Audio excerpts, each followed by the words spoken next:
Hello dear English literature students. Today I am going to discuss with you Opsc PGT English literature questions which held on 29th September 2024. I was also appearing the exam and my test booklet series was D, as you can see that, and it is not about A, B, C, D. All the questions are same, only numbers have changed, right?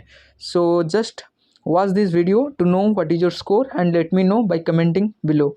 So let's discuss the question and let's find out all the answers of these questions. Let's start. Question number one: the philosophical outlook of Andrew Marvell's to his co-mistress is option number three is, C is correct. Carpe diem. Number two, Samson's wife who betrays him in Milton Samson Agonistes is Delilah. Option number B. Option number B is correct.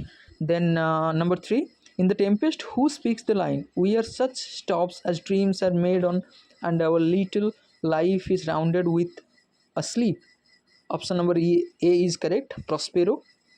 Then question number four, Milton's which work begins with the line, "When I consider how my light is spent."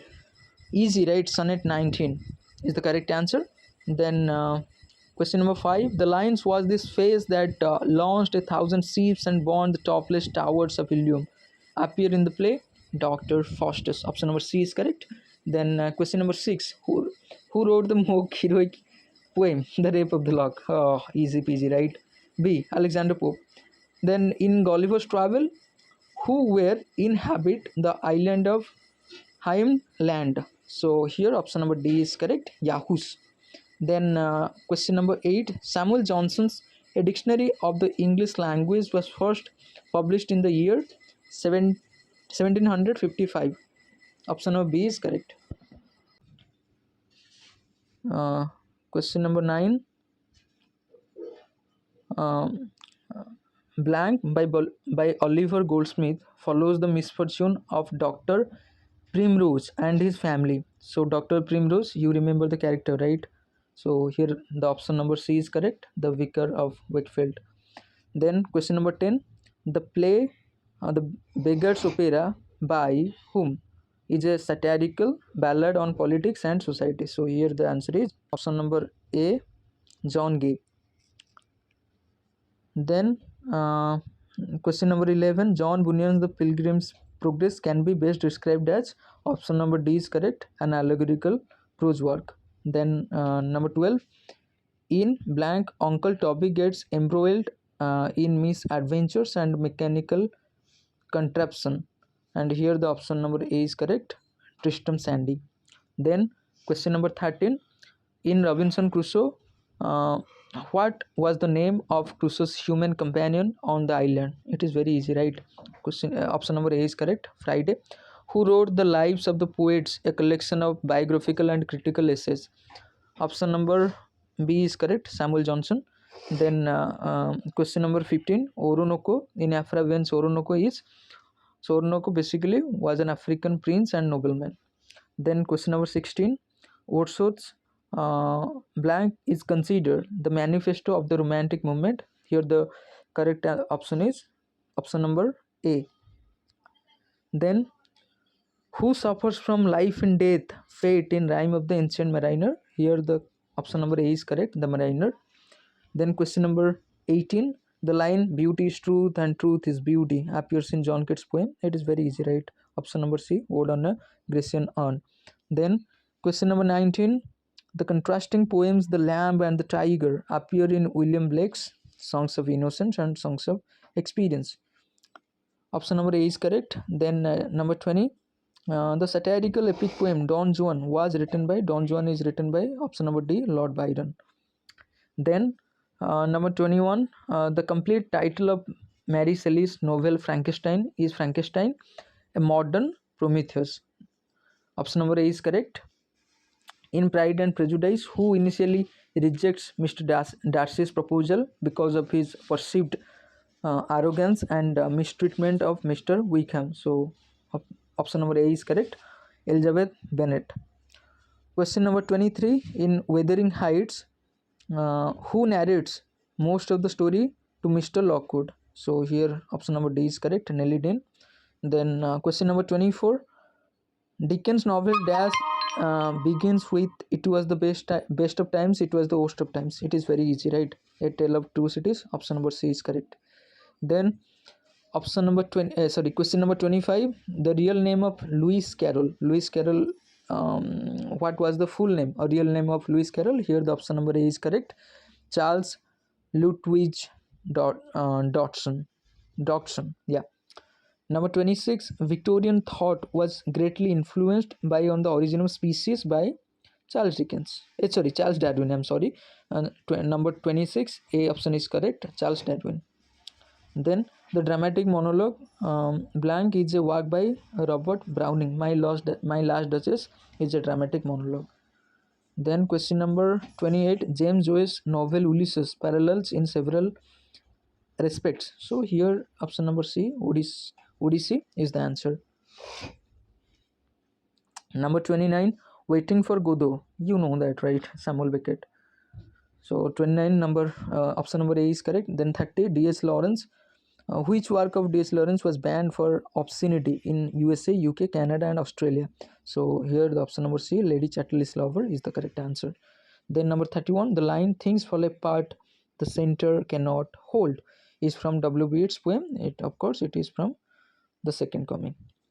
Then which work presents a future dominated by totalitarianism and surveillance? Here the option number D is correct, 1984. Then number 33, Virginia Woolf's which work discusses the societal conditions for women writers to thrive. Okay, here option number D is correct answer, A Room of One's Own. Then number 34, which chronicles the impact of European colonization on Igbo society? Here Chinua Acheb's Things Fall Apart.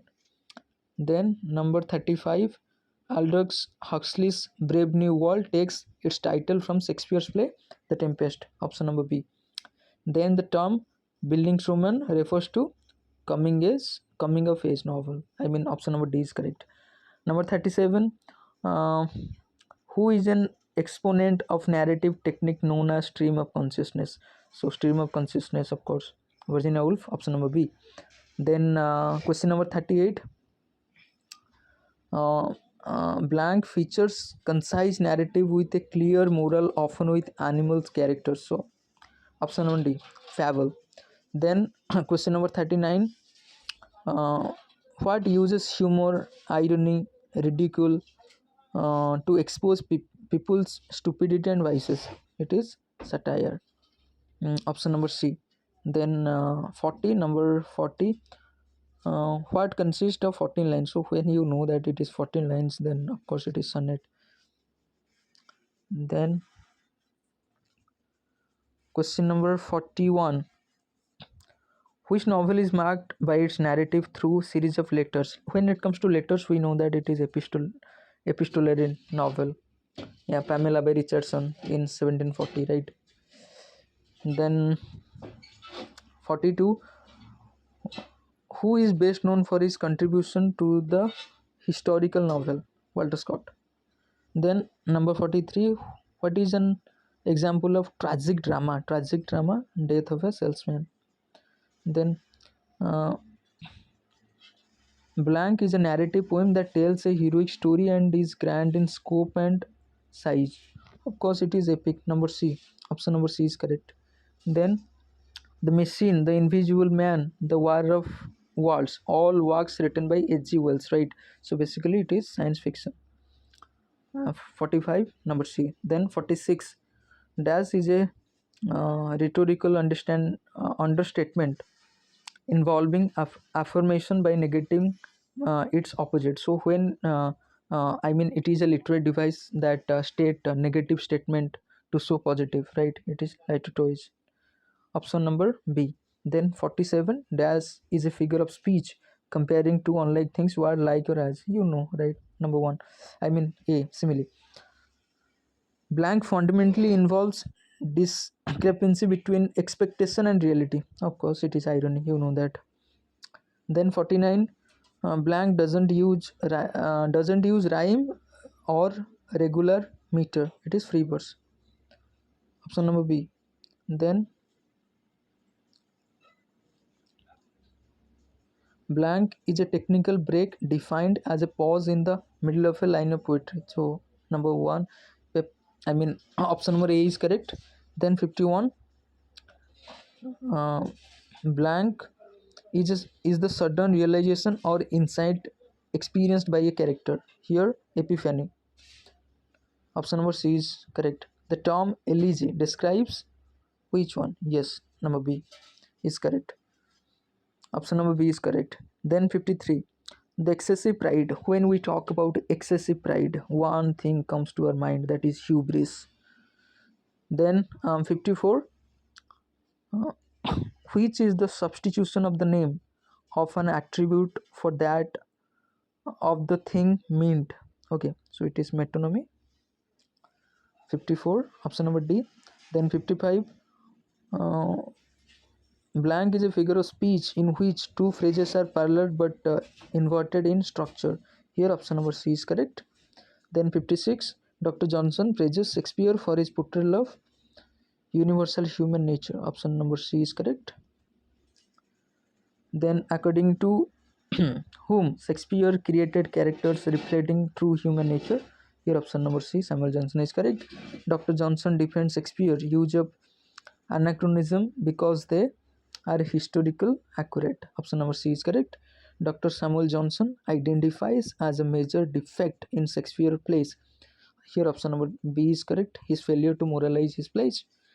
Then number 60, preface to lyrical ballads, argues that the main purpose to poetry is to evoke powerful feelings and emotion. So option number D is correct. Then 61, Wordsworth criticizes the poetic diction of his time for being overly elaborate and artificial. Then 62, Wordsworth believes that the role of the poet is to be a man speaking to men. Option number D is correct. Number 63, according to William Wordsworth, of course, poetry, you know that. 64, Matthew Arnold wants poetry to replace blank as the new source of cultural authority. It is option number C is correct, religion. Matthew Arnold's blank evaluates works by comparing them with the classic ones. It is Touchstone method. Easy question. For Matthew Arnold, demonstrate highest poetic truth and highest poetic seriousness. Here William Shakespeare is correct.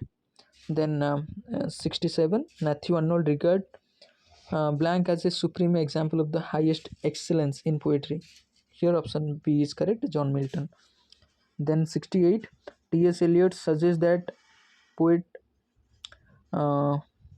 should escape from their personal emotions to create universal meaning. It is impersonality theory of poetry.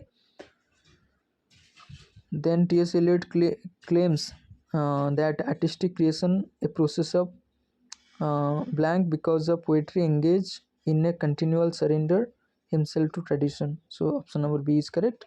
Then T.S. Eliot refers to blank as awareness of the past and its relevance to the present. Here tradition. Option number D is correct. Question number 71. For T.S. Eliot, the progress of the artist is a continual self-sacrifice, a continual then extension of personality. Then question number 72, the language of paradox. Clint Brooks defined paradox as a means to express complex truth. Then Clint Brooks argues that paradox is integral to poetry because it reveals. Option number D is correct. Then 74, the language of paradox uses whose work to explain theory of paradox. Here option number C is correct. Then 75, Clint Brooks claims that blank differs from that science or philosophy as it engages with emotions and contradiction rather than straightforward logic. So option number B is correct. Blank is credited with bringing the rhyme royal stanza from to England. Here the answer is from Geoffrey Chaucer. Option number B. Then question number 77, Confessio Amantis was composed by Chaucer's contemporary poet. Here, John Gower is the correct answer. The vision of Piers Plowman uses the verse form called. Here, option number C is correct. Alliterative words. Then 79. The narrator, the vision of Piers Plowman begins his visionary journey by option number D is correct. Then question number 80. Who translated and compiled Arthurian legend into Lee Murtidi Arthur? Here option number B, Thomas Mallory is correct. The poem Sir Gawain and Green Knight belongs to which period? Middle English. Then 82. Which is an example of medieval romance set in Arthurian legend? So here option number A is correct. Then 83. In Edmund Spenser's The Fairy Queen, who represents the perfect knight? King Arthur. Then who wrote the vision of the Blessed Virgin mixing hagiography and courtly love? Here option number A is correct. Then 85. Marguerite Kempe, who wrote the book of Marguerite Kempe, was option number A is correct. Then 86. Edmund Spenser's Blank is an allegorical celebration of Queen Elizabeth I. So here option number C is correct. In his Groat's Oath of Wit called Shakespeare an Oxford Crow. We know that, right? It is Robert Greene. Option number B. Who wrote Euphues, Anatomy of Wit? You know that, John Lilly, right? Yeah. Then 89. Thomas Keats, which work is considered to be a precursor to Shakespeare's Hamlet? Here the option number A is correct. 90. The first folio containing all plays of Shakespeare was published in the year 1623. Option number C is correct. Who composed the pastoral prose romance Arcadia? Arcadia, written by Philip Sidney. Option number B is correct. Which of the following is not a play by Ben Jonson? Duchess of Malfi is not a play by Ben Jonson. 93. Who wasn't associated with Lord Chamberlain's men or the King's men? Here option number C is correct. Then 94. Which work has a sonnet sequence consisting of 108 sonnets and 11 songs? Here option number B is correct. Question number 95. Which play is not a play ascribed to William Shakespeare? It is Edward II. Option number C is correct. Then John Milton's which work is an epic poem that explores the biblical story of fall of man? Some questions were a piece of cake, to be honest. Here option number C is Paradise Lost. Then 97. Who coined the term the metaphysical poets for the poets like John Donne and Andrew Marvell? Here the option number B is correct, Samuel Johnson. Who is the twin brother of the Duchess in Webster's play The Duchess of Malfi? Here A is correct answer. In Areopagitica, who argues against censorship? Here B, John Milton is the correct answer. 100. Robert Herrick, Richard Lovelace, John Suckling and Thomas Carew were Cavalier poets or son of Ben Jonson, we can say. So these are the correct answers of all these questions, and let me know what is your score. Please do comment below. I will definitely check it out.